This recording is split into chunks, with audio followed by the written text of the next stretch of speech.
अस्सलाम वालेकुम viewers and welcome back to my YouTube channel. मेरी आज की ये वीडियो मेरी पिछली ही एक वीडियो का तसलसल है। आजकल मैं यूएसए और कनाडा के ऊपर एक सीरीज़ बना रहा हूँ जो कि मेरे अपने ज़ाती तजुर्बात पर बेस करती है। आज हम देखेंगे कि एज ए न्यू इमिग्रेंट जो लोग यूएस सेटल होना चाहते हैं उनको क्या डिफ़िकल्टीज़ फेस करना पड़ सकती हैं।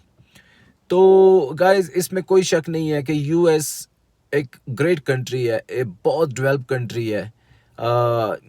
जब कोई भी बंदा पहली दफ़ा यूएस एंटर होता है तो उसे यूएस से किसी को भी प्यार हो सकता है। इतना ज़बरदस्त कंट्री है, इतना डेवलप कंट्री है। अगर ये दुनिया में सुपर पावर हैं तो किसी वजह से सुपर पावर हैं। उनकी मेहनत है इसके पीछे। लेकिन as a new immigrant it's very difficult. आजकल के जो हालात जा रहे हैं उसमें तो इम्पॉसिबल है कि अगर कोई यूएस सेटल होना चाहता है तो बहुत मुश्किल है। आज हम बात करेंगे, चलें अब इसी बारे में बात करते हैं थोड़ी सी कि यूएस एक पॉपुलेशन बेस्ड कंट्री है, रिसोर्सेज बहुत ज़्यादा है वहाँ पे, इसमें कोई शक नहीं है।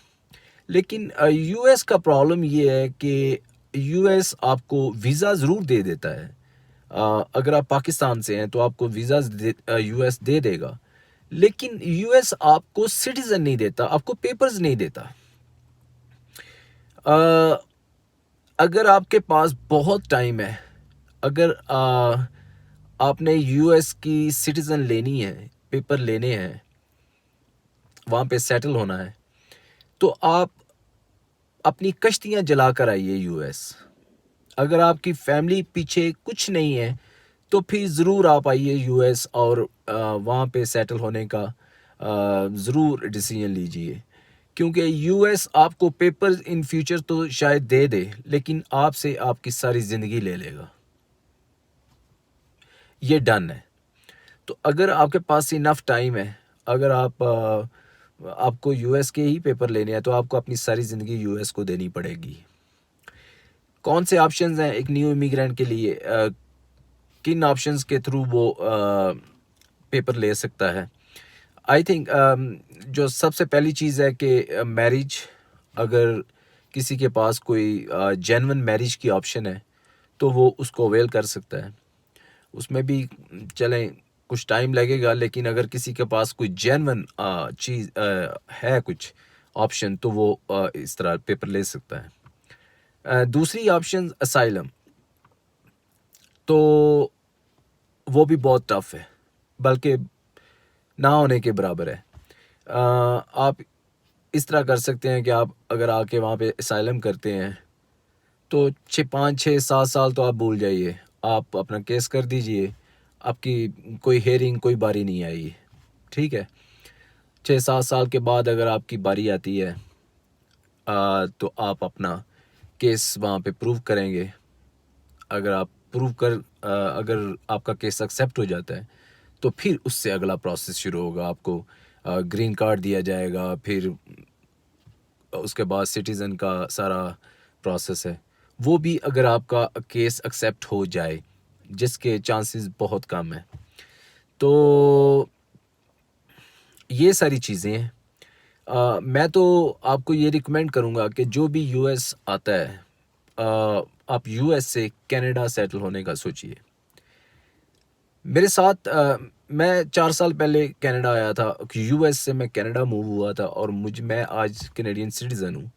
लेकिन मेरे साथ मेरा एक कज़न आया था, वो अभी भी यूएस में है, तो उसका कुछ अता पता नहीं है, उसके पास कोई लीगल स्टेटस नहीं है। गाइस, डॉलर्स तो आप कमा लेंगे, पैसा आप कमा लेंगे, लेकिन आप जिस कंट्री में रहते हैं वहाँ पे आपके पास एक लीगल स्टेटस का होना बहुत ज़रूरी है।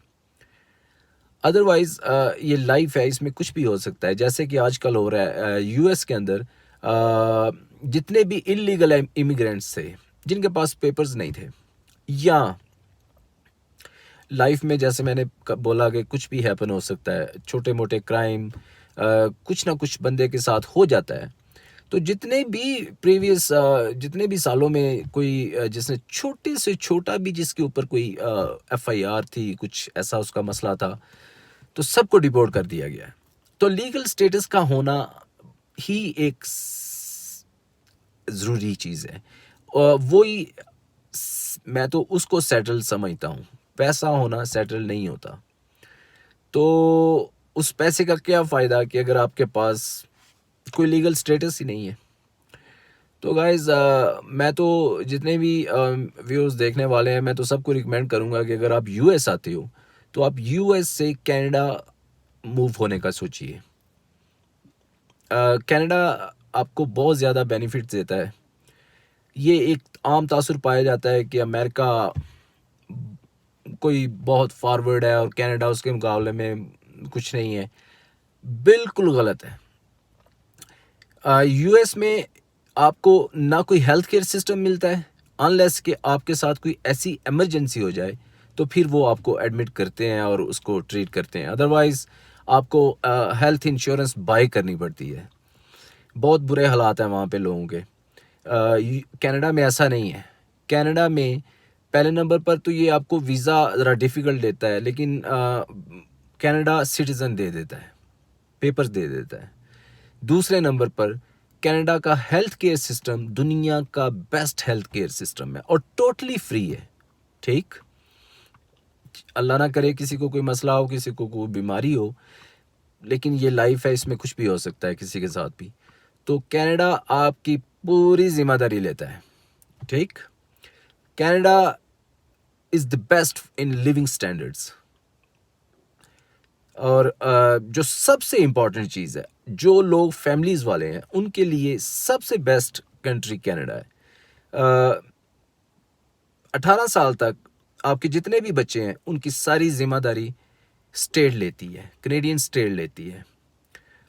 मेरे अभी एक जानने वाले हैं, उनके 4 बच्चे हैं, तो उनको एवरी मंथ $3,500 बेनिफिट्स मिल रहे हैं।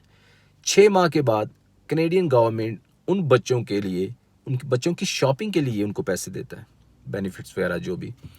अगर किसी बच्चे के ग्लासेस तक हैं, उसके पैसे भी गवर्नमेंट, मतलब टोटली एजुकेशन फ्री, हर चीज़ बच्चों की जिम्मेदारी कनेडियन गवर्नमेंट उठाती है।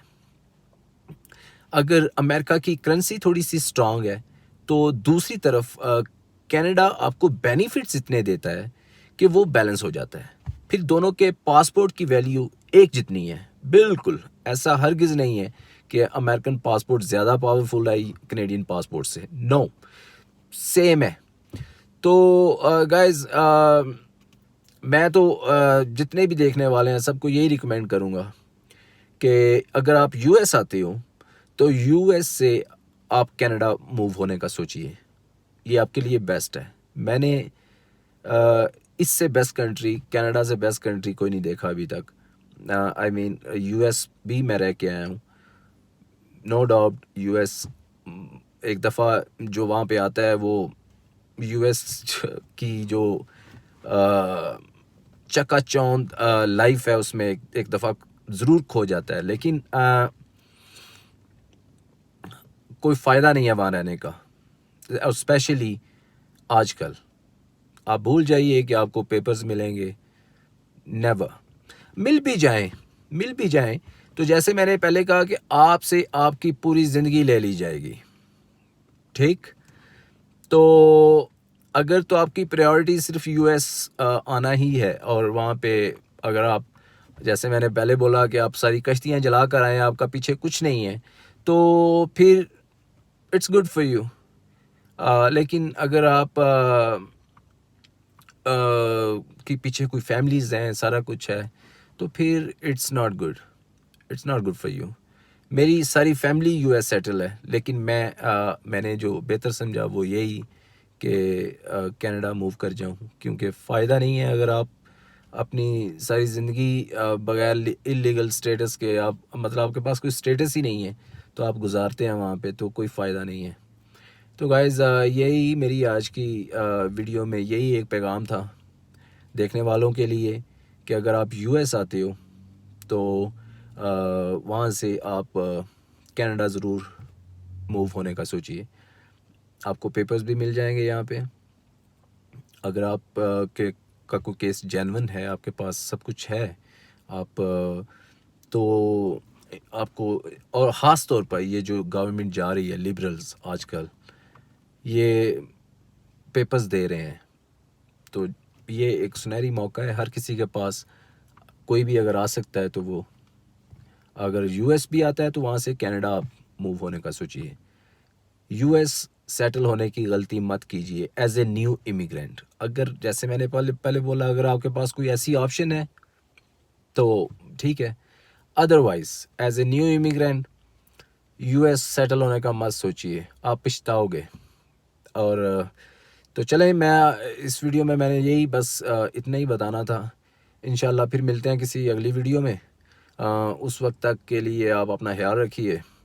और अपनी मैं नेक्स्ट वीडियो में, ये जो मैंने सीरीज़ शुरू की है, इस नेक्स्ट वीडियो में मैं आपको बताऊंगा कि आप जब यूएस पहुंचते हो तो यूएस से आप कनाडा कैसे आ सकते हैं, आप कनाडा आके असाइलम कैसे कर सकते हैं। तो देखते रहिए इंशाल्लाह। तो मिलते हैं फिर अगली वीडियो में। अल्लाह हाफिज़।